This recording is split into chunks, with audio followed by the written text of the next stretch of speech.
Maker segment. We talk on Thursday with Dade County Executive Ted Rumley or someone for the county. Today we do have the executive. He's in the studio here on the Newsmaker segment. Good morning, Commissioner. How are you? Morning, Evan. Doing good, doing good. We appreciate you coming in and updating us and keeping us updated on several projects that are going on in the county, and you got some that are going to be winding up soon. Yeah, we hope to wind the Lookout Lake up next week. We've been putting the base down today and getting the roadbed ready, and we'll be paving that sometime next week. Hopefully we can do it early next week, and if we do, we might be able to open it up on into the end of next week. We will have some guardrail that'll need to be put up there, but we can do that if we have to after the road opens. We're glad to get that off the calendar there and be done with that. It doesn't affect a great number of people, but a few people do they've had to go extra miles to get around. That's right. But it's an important road. It's used more than you would think, but we hope, like I said, to get that finished up next week. We've got the paving in the north end. Don't know that he'll be able to wind it up next week, but the following week we should be able to get our paving finished. He's pulled off right now. The last few days we're doing some patching, much needed patching up in the north end. The ridge going across at Sligo there, I think they got that yesterday.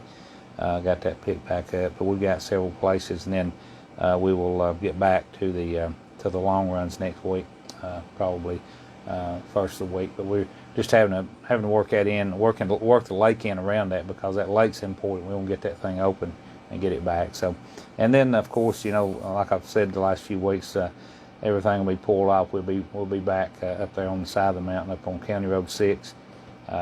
We've kind of got a game plan together on it, and we want to get all this the smaller stuff done. So when we get ready to go with it, we'll be on it, and the road, hopefully won't be shut down that long, but we know it'll be closed at least a month, if not 2 months. But we might be able to get in and out if the weather works for us in a month. So we'll just have to play that by ear. So, I know that of course this is in the city, but they're getting real close to having the old Dyer Chevrolet building completely cleared. That's true. That's true. Yeah. That's a big deal. I mean, it's going to be really big for the city and the county, revenue wise, and it'll be really convenient for the people. I mean, it's a lot of people they do trade at Tractor Supply. There's something there just about for everyone, really, if you just go in and look around. So we're looking forward to getting that project underway, and I know they're looking forward to getting started on it as far as the building part of it, because they want to really get in there and get it done. And from what I understand, they have actually, I think I mentioned this a couple of weeks ago, but they've went back in and they've drawn in now a full garden center that they're going to have, this will be the first one of the Tractor Supplies that'll have this. It'll be a large facility there, that'll offer all type of plants and flowers and stuff. So something new that Tractor Supply is doing, but they're going to attach that to this building, which will be even more of an asset. Well, it'll be as far as the getting off the interstate. I mean, the building there, the brand new building and the lights and stuff. It'll definitely light up even more. Getting off the interstate here in Trenton. True, and plus you'll have a new city street coming in off the other road over there going into the middle school. That'll be a whole different street there coming in directly into it. So the in and out, most people probably use the red light up there, I guess, to come in and out. But the old entrance will still be open also there on the interstate. But it'll be different. It'll be a whole new outlook and a whole new face for the county and the city when you get off the interstate there. It'll look good. For sure. I can't remember exactly. I think you and I talked about it, because I think you actually worked in the new facility years and years and years ago when they first opened. It was new. It was. What year was that?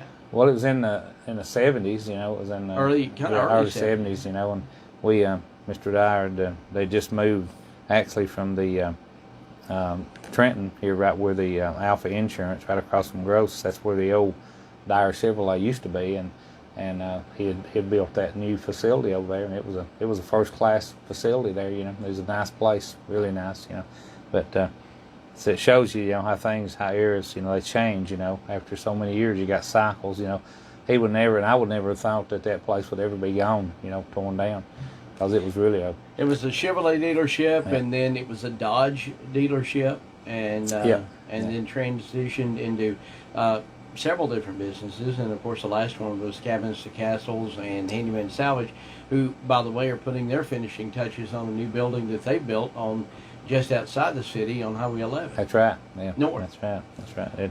And I know it was kind of a surprise to him too. I mean, he had you know, of course, I'm sure he had an option to buy it and all, but they didn't give him really a lot of time to move. I mean, they were wanting to move with this thing, and once it was closed, you know, I think he only had like 45 days or something like that. It wasn't a very lengthy time to get out, so it was really hard on him too. But he's going to have a really nice place up there, you know, north of Trenton here, where the old Clark Lumber Company used to be. Mm-hmm. Yeah, but good deal. Yeah. You talked about County Road 6. Of course, you talked about Lookout Lake. You talked about the paving that's going on. The CARES Act funding. I know that continues to be a time-consuming event where you've got to be able to come up and be able to get bids in for different type of things that you're going to be buying. How's that going? it's going well. Alex has really been in charge of that. And he spent a lot of time on it. It's really good.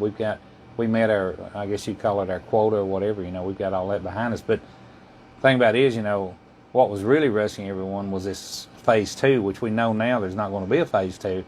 But that's what was really pushing all you counties, was to get that, on paper, as to what would qualify and what would not qualify. The phase 1, that's already kind of not behind us, but it's already been taken care of, But now that this phase 2 money, of course, the governor decided to put that back in to the general fund and to actually disperse it through the unemployment shortfall, as far as the revenue coming into that. So, and that's his decision. That's fine. But a lot of counties were let down. A lot of counties in Georgia had really already spent many hours, and hiring people to help them, get prepared for that. But that's he's a governor, and he knows. Hopefully, knows what's right. I guess we need to add the fact that that money, because he announced it about the same time y'all were informed, is going to go and shore up the Georgia Unemployment Insurance Fund to make sure that for those workers that are actually still unemployed, will continue to get the insurance, the unemployment insurance, because it is an insurance. A lot of people. That's what it is. A lot of people don't realize that, but employers pay in for insurance. That's true. Just in case things like this happen, or if they have to lay off an employee or whatever for whatever reason. That's true. So that's where that money was, I guess, shifted to, and which is I guess a good thing. Congress is still talking about maybe a fourth bailout plan. I don't necessarily call it a bailout, more a COVID relief bill. This would be the fourth one, I think, but they still haven't been able to come to any agreement on it. Yeah. Well, and they won't till after the election, and we'll see what happens after that. But that's something that you got to think about where that money's coming from. It's important to a lot of people, but it's that's just like the governor, if he hadn't have actually put this back in to contribute to that fund, that money would have had to come from somewhere. That it has to, because they were showing a tremendous shortfall in that. And one of the things that I guess we need to, it's a very positive thing, Dade County, and really all of North Georgia, but especially Dade County, our unemployment rate has fell back below what it was before the COVID hit. So we're down to 3.3, I think, was the last unemployment that we've seen. And that is below the 3.4 that we had in February before the COVID hit. So that's true. It's getting back to the fact that anybody that wants a job could get a job. They can get a job. That's true. If you want to work, it's out there. The jobs are, but a few more, just a couple more things we'll touch on. Oh, absolutely. Of course, you mentioned a while ago the Halloween thing there at normally is on the square. It's at the high school this year. It's going to be, at the high school on Saturday evening. and there'll be a lot of people out there, a lot of traffic. So just be, kind of, just don't get in any hurry, because there's liable to be a lot of cars there, and so just and the children's not going to be out, walking. They're not going to allow that now, but there'll be a lot of candy there. Just want everyone to have a really good time. And of course, Marciana and the library now, she's heading this up, and so just work with them on that. We got another thing Carrie wanted me to mention. I know she's got it online, and we'll be talking about a little bit about it this evening at 3 o'clock when we do our other update. But a lot of people, we've heard think that they've already voted. Since they've already voted back in the primary, a lot of people, especially the elderly people, they don't understand that, how critical it is to get out and vote, regardless of who you vote for. But a lot of people in their mind, they think they've already cast that vote back during the presidential primary, but that's not true. You need to really call the elections or some of your people that are close to your kinfolks and talk to them about that, because you may think you voted, but you haven't voted.